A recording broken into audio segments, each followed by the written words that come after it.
अस्सलामु अलैकुम रहमतुल्लाहि व बरकातुहू। खुदा ने आज तक उस कौम की हालत नहीं बदली न हो जिसको ख्याल आप अपनी हालत के बदलने का। दरअसल अल्लामा इकबाल का यह शेर कुरान शरीफ की सूरह राद आयत नंबर 11 का ट्रांसलेशन है। इस्लामिक नज़रिए से तरक्की के लिए मुसलमान होना हरगिज़ ज़रूरी नहीं। तरक्की वही कौम करेगी जो एक्टिव सियासत में हिस्सा लेगी। हिंदुस्तान में दलितों और ओबीसी की हालत मुसलमानों से भी ज़्यादा ख़राब थी। असेंबली और पार्लियामेंट में सीटें रिज़र्व थीं। इसके बावजूद दलितों ने अपनी आज़ाद लीडरशिप का गठन किया, क्योंकि वो जानते थे कि सीटों के रिजर्वेशन से उस वक्त तक कुछ नहीं होगा जब तक खुद की एक आज़ाद पॉलिटिकल लीडरशिप नहीं होगी। ओबीसी क्लास के लोगों ने भी पूरे मुल्क में अपनी अलग सियासी पहचान बनाई और एक्टिव सियासत में हिस्सा लिया। इसलिए उन्होंने भी ना सिर्फ तरक्की की बल्कि हिंदुस्तान की क़यादत भी की। रही बात मुसलमानों की, तो ये कौम आज भी इस उम्मीद पर बैठी है कि बहुसंख्यक समाज का कोई लीडर, कोई सेकुलर लीडर इनके ज़ख्मों का इलाज करेगा। हालांकि गुज़िश्ता 75 सालों से इस नाम नहाद सेकुलर लीडरशिप ने मुसलमानों को सिर्फ ज़ख्म देने का काम किया है। सो कॉल्ड सेकुलर लीडरशिप सबसे पहले मुसलमानों को बीजेपी का खौफ दिखाती है। अगर इलेक्शन जीत गए तो इस कामयाबी पर उनके अपने समाज का कॉपीराइट हो जाता है और मुस्लिम वोटों से मिली कामयाबी जमहूरियत और सेकुलरिज्म की जीत बन जाती है। इस दरमियान मुसलमान सोचता है कि उसने बीजेपी को हराकर मैदान मार लिया। क्रेडिट मिले न मिले इससे कोई फ़र्क नहीं पड़ता, लेकिन फिर भी मुसलमानों के वोट से बनी वही सेकुलर हुकूमत हाशिमपुरा, मेरठ, मलियाना और 2013 मुजफ्फरनगर की तर्ज पर मुसलमानों का सफाया करना शुरू कर देती है।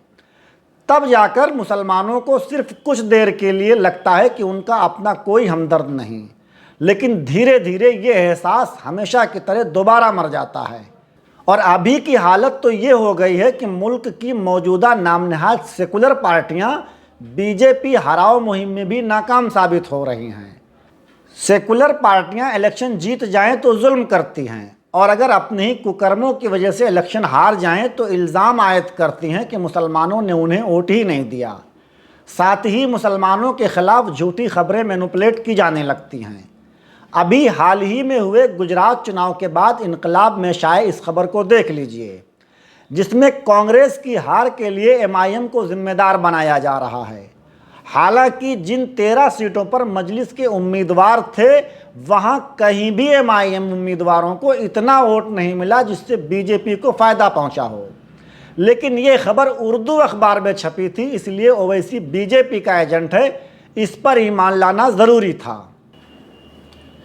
इसके बाद भी ओवैसी के एजेंट होने में अगर थोड़ी बहुत भी कसर बाकी रह जाए तो इन जैसे मुसलमानों की खैरख्वाह पूरी कर देते हैं। उसको तो मैं समझता हूँ कि ये जो भैंसा खाते हैं ना गोश्त, ये गोबर भर गया इनके दिमागों में। अरे तुम जब तक हिंदुओं के साथ नहीं मिलोगे मुल्क से कैसे बचाओगे? ये ओवैसी टाइप के लोग जो काम कर रहे हैं। नहीं तो सारे मुसलमान कहाँ हिंदुओं से अलग हैं अदीब साहब? साथ में नहीं, मुसलमान तो बार बार सबूत दे रहा है। ओवैसी मीडिया की वजह से चलते हैं, और गुजरात में भी गए थे। लेकिन ओवैसी की बात मानते कहाँ हैं लोग? नकार देते हैं जब वोट देने का मामला आता है, नकार देते हैं। इलेक्शन में तो बीजेपी के लिए वो काम करता है, अच्छा, पोलराइज करता है। उसको तो 1% मुसलमान वोट दे रहा है, लेकिन हो क्या रहा है?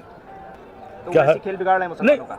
मैं तो बहुत पहले दिन से कहता हूँ कि भाई, अगर मैं इनसे सबसे पहले मेरा झगड़ा जब बिहार का इलेक्शन हो रहा था, उस वक्त मैंने कहा, जब इन्होंने 28 कैंडिडेट खड़े किए थे, मैं खुद शरद यादव जी के पास गया और शरद यादव ने कहा हम एडजस्ट करेंगे। हमने कहा भाई 2-3 सीटों पर लड़ लो, तुम्हें अपना शौक है। नहीं साहब, हम 28 लड़ेंगे। उसी दिन समझ में मेरी आ गया कि ये पूरा बीजेपी के लिए काम करते हैं। ये महाशय राज्यसभा एमपी रह चुके हैं। इन्होंने भी बगैर किसी तहकीक के ओवैसी को विभाजनकारी बता दिया। हालांकि ये इतने मासूम भी नहीं हैं कि इतना ओपन झूठ बोलें, लेकिन सियासी लीडर हैं इसलिए बोल भी सकते हैं। हालांकि इलेक्शन कमीशन की वेबसाइट पर मौजूद चुनावी डाटा यह बताता है कि गुजरात इलेक्शन में एक भी ऐसी सीट नहीं है जहां बीजेपी एमआईएम की वजह से जीती हो। कुल मिलाकर एमआईएम ने 13 सीटों पर इलेक्शन लड़ा, जिसमें सबसे ज़्यादा वोट 31,295 भुज विधानसभा में मिले। 59,814 वोटों के मार्जिन के साथ बीजेपी पहले और कांग्रेस दूसरे नंबर पर रही।